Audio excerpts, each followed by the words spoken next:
Bonsoir, bienvenue en Saône-et-Loire, au cœur de la Bresse. Un an après le début de la crise sanitaire liée à la Covid-19, nous allons voir comment s'est organisée la filière volaille de Bresse. Nous sommes chez un éleveur, à Frontenard précisément, carte postale. Direction ce soir la Saône-et-Loire, dans la petite commune de Frontenard. Patrice, il en est de la glorieuse volaille. Parmi les 230 frontenaisiens et frontenaisiennes qui coulent des jours paisibles, 2 éleveurs du célèbre poulet de Bresse. Il y a un an, débutait la crise de la Covid et avec elle le confinement. Une période délicate pour les producteurs de volailles qui ont dû gérer une situation très incertaine pour la filière, avec tout de même une lueur d'éclaircie en fin d'année. Les gens ont besoin de se faire plaisir à Noël. Ils ont été privés de tellement de loisirs, de tellement de rencontres ces temps-ci, que les gens se lâchent vraiment cette année pour Noël. Et nous, on est submergés de commandes. On a une vraie augmentation de la demande sur nos produits, une vraie montée en gamme de la consommation. Et là, je pense qu'on va faire comme pour le premier confinement. Je pense qu'on va finir à plus 10 à plus 20% de chiffres cette année. Globalement, la filière volaille de Bresse semble garder la tête hors de l'eau dans cette crise sanitaire. Mais le doute s'est quand même installé sur les exploitations. Alors comment ne pas perdre trop de plumes dans cette affaire? On leur pose la question ce soir. Voilà, retour chez notre éleveur Joseph Sachta. Merci de nous accueillir. À vos côtés, Paulo Ribeiro, boucher à Chalon-sur-Saône. Je vais commencer avec vous, Joseph. Cette année 2020, elle a été compliquée avec la crise sanitaire. Comment vous l'avez appréhendée? Je crois que la période difficile, ça a vraiment été le début du confinement, février-mars. Mars, ça a été compliqué. Tout à fait. Bonsoir. Mois de mars, ça a été vraiment un choc pour nous avec double fermeture des restaurants d'un côté, fermeture des marchés de l'autre. Et pour nous, c'était l'heure de faire un bilan un petit peu sur nos circuits de commercialisation et de se dire où vont nos produits. Et là, ça a été la douche froide de se rendre compte qu'on avait 60-70% de nos produits qui partaient sur ces circuits de distribution-là. Donc là, clairement, chute du chiffre d'affaires, 70%. Ah bah là, du jour au lendemain, début mars, ça a été radical. Ça a été radical, grosse panique à bord. Et là, grosse remise en question, savoir comment rebondir. Et ça a été très compliqué. Et comment on rebondit justement dans ces coups de tonnerre? D'autant plus qu'il faut rebondir rapidement. Ah bah c'est ça, puisque voilà, nos volailles elles sont en place 6 mois à l'avance. On n'avait certainement pas entrevu un printemps pareil. Et puis comment on rebondit? Alors on rebondit déjà avec les partenaires qui restent ouverts. Hein. Donc les distributeurs comme les bouchers qui étaient là à nos côtés. Et puis on a eu un petit déclic à l'époque où tout le monde se plaignait. Dans les médias, sur les réseaux sociaux, etc. Eh bien, nous, on était quand même contents de vendre un petit peu. Ouais. Et on l'a fait savoir. On a fait ni plus ni moins qu'un petit post sur les réseaux sociaux en disant juste merci aux gens qui nous suivaient, qui nous soutenaient et qui faisaient qu'on maintenait un bout d'activité chez nous. Et le post, il a été distribué, partagé, la magie d'Internet. Et quand on a vu ça, on a appelé l'imprimeur. On l'a édité et toutes les volailles qui sont parties avec cette petite affichette. On remercie tout simplement le client d'être toujours là à nos côtés. On l'a distribué chez nos bouchers qui l'ont affiché haut et fort. Et alors là, les ventes se sont envolées. Et justement, je vais le faire rebondir, notre boucher Paulo Ribeiro de Chalon-sur-Saône. Vous avez eu cette fameuse petite affichette. Ça s'est passé comment? Vous aviez la chance d'être ouvert. Comment vous avez continué à faire la com de la volaille de Bresse justement? C'était super, bien accepté par les clients. Ils étaient contents de pouvoir participer à faire travailler nos éleveurs, hein, parce que c'était quand même un moment dur pour eux. Nous, on avait la chance de rester ouverts et de pouvoir en même temps leur donner la main et de les amener avec nous, parce que nous, pendant le moment du Covid, on a énormément bien travaillé. Plus de resto, plus de cantine, tout le monde à la maison. Il fallait bien cuisiner. Convaincre les clients, ça se passe comment? Ça veut dire que celui qui venait acheter un saucisson ou une tranche de jambon, vous lui disiez, vous êtes sûr que vous ne voudriez pas acheter une petite volaille de Bresse en même temps? Comment ça se passait? Ça arrivait parce que les gens disent l'affiche, je dis je l'expliquais un peu, hein, les éleveurs de volailles de Bresse, ils ont du mal à écouler leur stock. Et cette affiche, c'est pour que vous pensez à eux, hein, en même temps. Et les gens, des fois, oui, ils venaient en idée d'acheter même un rôti de porc et ils partaient plutôt avec un poulet de Bresse ou avec d'autres produits. Donc vous avez vendu plus de volailles de Bresse qu'avant? Ah oui. Et c'est bien parce que du coup, ils ont pris cette habitude et ils continuent d'acheter du poulet de Bresse. Ça, c'est quelque chose qui reste? Ça continue aujourd'hui? Ah oui, parce qu'une fois qu'on goûte quelque chose de bon, on y revient. Voilà. Joseph, j'imagine que ça doit faire chaud au cœur de se dire que c'est une période difficile pour beaucoup de monde et que vous, voilà, grâce aux bons chiffres aussi de la période de Noël et grâce à cette communication, vous avez sauvé l'année. Ah, bien sûr, l'année a été sauvée. Alors elle a été sauvée voilà, avec ses frayeurs, ses boules au ventre à chaque fois qu'on parle de confinement, à chaque fois qu'on parle de situations sanitaires compliquées. Mais en attendant, ça nous a permis de finir l'année en beauté. Noël a été juste un Noël magique, hyper tendu, mais magique. De très bons chiffres. Les chiffres sont très bons à Noël. Voilà, on finit Noël avec une dizaine de pourcents de chiffre d'affaires en plus cette année. Un tout petit bémol sur les grosses pièces, voilà, avec des repas de famille un peu restreints. Mais en attendant, pareil, là, les bouchers ont fait leur boulot aussi et ont expliqué aussi comment manger les restes le lendemain d'une belle dinde ou d'un beau chapon. Et au final, on a tout écoulé. Bon, donc le consommateur est fidèle en tout cas, hein. C'est ce que vous avez l'air de dire tous les deux. On va s'assurer justement de cette fidélité en regardant un reportage qui a été tourné ce matin par notre équipe avec Muriel Bessard et Romain Libos. C'était sur le marché de Dole dans le Jura. Et vous allez voir, les consommateurs sont toujours fidèles à leur volaille de Bresse. Jeudi matin, sur le marché de Dole, ça n'est pas la foule des grands jours. Et parmi les clients un peu clairsemés, peu se laissent tenter par un poulet de Bresse. Cette volaille-là, ça n'est pas pour tous les jours. Quand nous sommes nombreux, parce qu'ils sont gros, on est tous en famille ou avec des amis. Le week-end. Pourquoi ? Parce que c'est un peu festif, ouais, au four, c'est super sympa. Il faut dire que le poulet de Bresse se vend entier, seulement pas à la découpe, pas encore en tout cas, et qu'il a un prix plus de 12 € le kilo. Des inconvénients qui ne rebutent cependant pas les clients habituels. C'est local pour nous, c'est produit en plein air, on a quand même à cœur à ce qu'il y ait un minimum de respect de l'animal, le social écologie d'aujourd'hui, etc. Qu'ici, ils ont la connaissance aussi de ce savoir-faire c'est un produit du terroir, c'est un animal qui vit longtemps, que l'éleveur s'occupe très bien. Et ils savent aussi que c'est un produit de la Bresse, que c'est local. Et puis voilà. Je pense pas que non, ils achètent vraiment le produit. Et puis c'est pas une question de prix. Alors si ce matin, sur une cinquantaine de clients passés sur ce stand, seuls 3 ont acheté un poulet de Bresse, parions que samedi prochain, pour le prochain marché, ce sera bien lui la vedette. Et voilà, retour ici à Frontenard avec mes deux nouveaux invités. Pauline Girardot, vous êtes éleveuse aussi et membre du comité interprofessionnel de volaille de Bresse. Et juste à côté, William Frassot, restaurateur étoilé, le Chapeau Rouge à Dijon. Je commence par vous, honneur aux dames. D'abord, Pauline, représentante de la filière, comment elle va la filière aujourd'hui? Comment elle a passé cette année 2020? Eh bien, la filière va bien. Elle a réussi à se ressouder, à resserrer les liens. Voilà, c'était, comme a dit Joseph, c'était un gros cataclysme et tous au niveau de la filière, aussi bien les éleveurs que les abatteurs, on a tous essayé de travailler ensemble, de se donner des perspectives et d'essayer de faire qu'on s'en sorte tous. Alors justement, on va voir en même temps des images un petit peu de tous les acteurs de la filière volaille de Bresse. Il y a derrière tout ça, derrière cette résistance à la crise, un produit exceptionnel. Qu'est-ce qui fait la notoriété, la force de la volaille de Bresse? Eh ben, c'est ce terroir, c'est son goût déjà. C'est son goût, cette qualité gustative, et puis ce terroir qui a derrière, ces éleveurs qui sont derrière, et ça, les gens quand ils mangent de la volaille de Bresse, ils savent que c'est un produit qui est ici, qui est typé, qui est racé, et ils peuvent retrouver la patte de l'éleveur derrière. Et en plus, nous avons une petite bague avec le nom, avec notre nom qui est sur chaque volaille. Donc on signe notre volaille et donc on signe cette qualité. William, vous n'allez pas faire mentir Pauline, un produit de qualité, la volaille de Bresse, un produit que vous travaillez forcément beaucoup et que vous appréciez? On travaille effectivement régulièrement un produit unique, plein de finesse et qui est internationalement connu et qu'on prend toujours un grand plaisir à mettre en avant chez nous.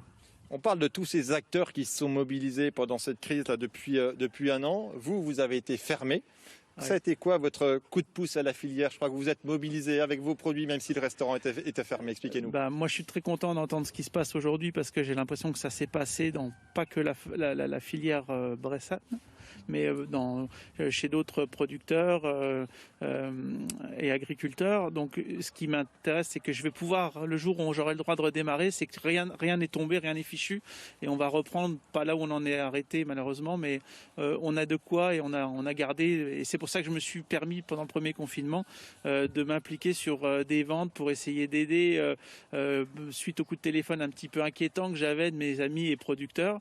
On a essayé de faire des marchés, de se développer, et ça a été une envolée.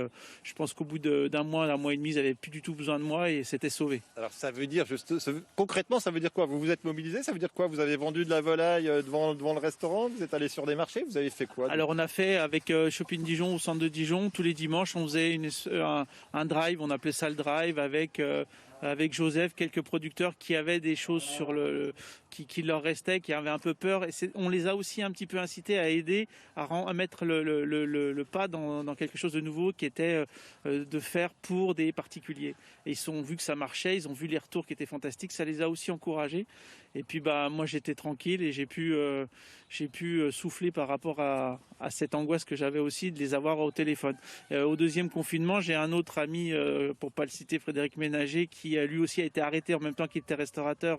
Il s'est retrouvé avec 100 volailles. Il m'a dit: William, j'en ai vendu que 10, c'est la catastrophe, je vais couler, je pourrai plus continuer. Je lui ai vendu 50 volailles en 12 heures.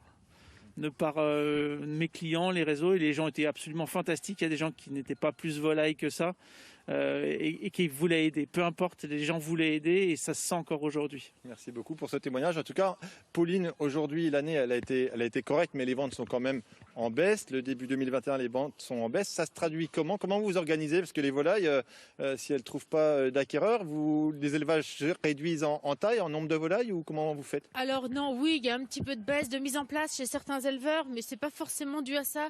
On travaille sur la congélation. On est un petit peu obligé de congeler la volaille pour espérer pouvoir repartir. Et puis les abatteurs essayent de trouver des nouvelles distributions. Et on a aussi tous les soutiens de tout ce qui est communauté de communes, les 3 départements donc qui sont impactés par la Bresse, donc là la Saône-et-Loire et le Jura, qui nous achètent des volailles congelées et qui les passent, par exemple pour la semaine du goût, au niveau des collégiens, au niveau des lycéens. On a des Comcom aussi, la Comcom de Bourg-en-Bresse, qui essayent à leur niveau de nous soutenir et d'acheter des volailles maintenant, et en espérant que ça continuera après aussi, mais voilà, pour pas qu'on se retrouve engorgé, parce que les volailles, voilà, elles sont là, et quand elles doivent partir, et c'est le but de l'élevage. On veut continuer, on veut que nos élevages continuent de tourner.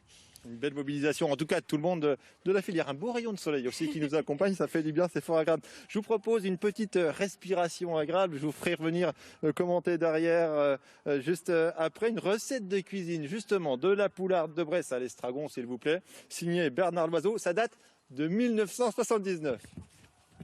Cette poularde est pochée dans un courbouillon avec tous les abats de la volaille. Ensuite, les légumes sont pochés avec la poularde. Mais les temps de cuisson sont différents. Sont différents. Complètement différents. C'est-à-dire qu'avant, on pochait une poularde 50 minutes et que maintenant, ça n'est plus que 30 minutes. Voilà, 30 minutes. Et comme ça, le blanc est très moelleux. Oui. Et votre crème, vous la préparez comment alors? Alors, c'est une crème double qui est montée à ébullition et légèrement réduite, à laquelle on incorpore de l'estragon concassé, grossièrement, mais pas haché finement pour pas que le parfum soit perdu. Oui. Qu'on hache grossièrement, comme ceci. Ça, oui. Et qu'on incorpore aux 3/4 de la cuisson dans la crème. Oui. Et en fin de cuisson, à peu près de une cuillère à soupe par personne. Par personne. Et après, vous nappez tout ça. Voilà. Et ensuite, à la fin de la réduction, on assaisonne sel, poivre, jus de citron et on incorpore un peu de fond de cuisson de la poularde. Et les légumes sont cuits avec le courbouillon. Voilà, les légumes sont cuits avec le courbouillon.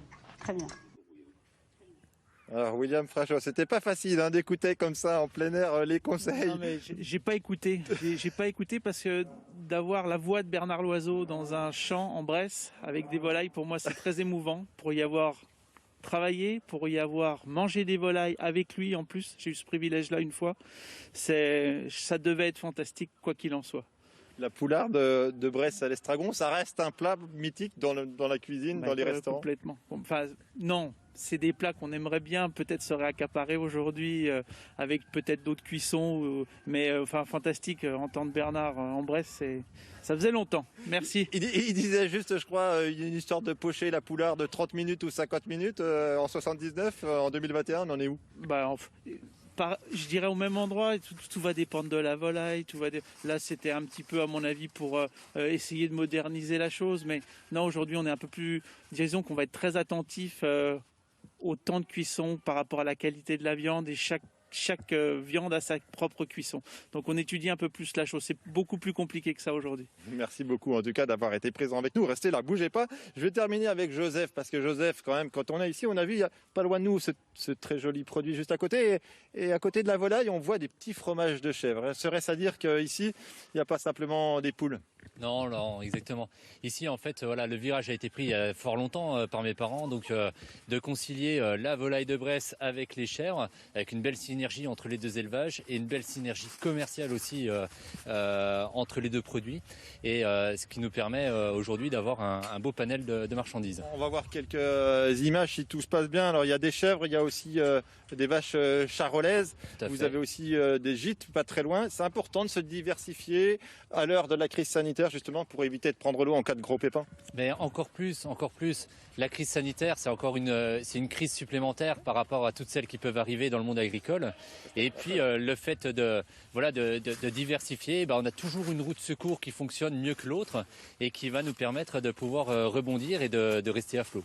Alors justement, comment on organise un petit peu cette... vous avez vu, je suis bien accompagné maintenant, juste à côté de moi. Comment on organise cette diversification justement entre la viande charolaise, entre les volailles, entre les fromages de chèvre, au niveau de la com? On équilibre quand il y a un secteur qui va un peu moins bien, on est plutôt sur l'autre, comment on fait? Alors, d'une manière générale, quoi qu'il en soit, nous, les productions, elles sont lancées, on n'a pas le temps de voir arriver les crises, donc après, il va falloir réussir à les travailler, à les écouler, etc. Alors, il y a des produits comme le fromage, voilà, s'il n'est pas vendu aujourd'hui, on le laisse affiner, on a peut-être une chance de pouvoir rebondir un peu plus tard sur un produit plus affiné. Bon, les volailles, quand elles sont mûres, on en a parlé, voilà, faut y aller. Et quoi qu'il en soit, il faut réussir à avoir une vision commune sur l'ensemble des produits, la même ligne de conduite qui s'appelle la qualité, et derrière, voilà, on arrive avec un panier qui est assez sympa et qui est homogène au niveau de cette qualité. William, je reviens vers vous, parce que quand on entend parler de jolis produits comme ça, de fromage, région du vin aussi forcément, on va rester sur notre volaille de Bresse à l'estragon, accompagné de quel type de vin? Est-ce qu'un petit fromage de chèvre en dessert ça passe? Qu'est-ce que vous conseillez? Moi, je conseille ce qui plaît aux gens. Il n'y a pas de règle, si vous voulez. Ce que vous avez envie d'avoir, ce que vous voulez faire plaisir. Bien sûr, il faudra un rouge un peu plus léger. Et puis, bien sûr, les fromages de Joseph, pour en avoir écoulé, vendu et goûté, ils sont absolument fantastiques. Mais voilà, faites-vous plaisir, et comme vous le ressentez, c'est ce qu'il y a de plus important. En termes de goût, justement, je voudrais que vous nous expliquiez quand même qu'est-ce qui fait la différence de goût quand on a une volaille de Bresse. Alors la différence, on l'a sous les yeux, on sait qu'elles sont là, si elles sont en plein air, j'imagine que ça forcément ça a une incidence. Mais on le reconnaît directement, avec même une très bonne volaille qui va être autre. Elle a une typicité gustative qui est propre à elle, elle est très soyeuse, il y a une fermeté au niveau de la chair, mais qui reste très élégante en même temps. On sait ce qu'on mange. Voilà, une volaille de Bresse, c'est les yeux fermés, vous savez que vous êtes en Bresse et vous savez que vous mangez une volaille de Bresse. C'est pas la même chose, je dirais, avec d'autres volailles, même qui sont bien faites. Là, les typicités sont un peu plus fines. Joseph, c'est facile d'élever et donc de faire la promo d'un produit d'une telle qualité? Alors, faire la promo d'un tel produit, c'est facile parce qu'on est les premiers consommateurs de nos produits. Donc quand on parle de notre produit, on le voit dans notre assiette à nous, on le connaît, on l'apprécie. Et puis quand on a des vrais partenaires, comme Polo dans sa boucherie, comme William ici, voilà, c'est vrai que la publicité, elle passe aussi par tous nos partenaires qui nous visitent, qui comprennent le produit, qui nous accompagnent sur l'élevage et qui derrière le mettent en valeur dans leurs boutiques respectives. Vous espérez quoi là, en 20 secondes, vous espérez quoi pour cette année 2021 qui rouvre vite Mais carrément. D'autant plus qu'on reste quand même dans l'incompréhension de la fermeture de tels établissements, des établissements haut de gamme avec vraiment un sérieux hors du commun. Et la distanciation de la place, et il y a eu un amalgame de fait dans la profession qui est un peu regrettable. Je pense que la gastronomie aurait pu continuer. D'accord. Eh bien, en tout cas, on vous souhaite plein de bonnes choses pour cette année 2021, plein de sérénité grâce à la réouverture des restaurateurs. Moi, je jette mes fiches, je récupère le petit bébé là, je vous l'emprunte, j'adore les animaux, puis je vais le garder. À bientôt, ciao. Au revoir.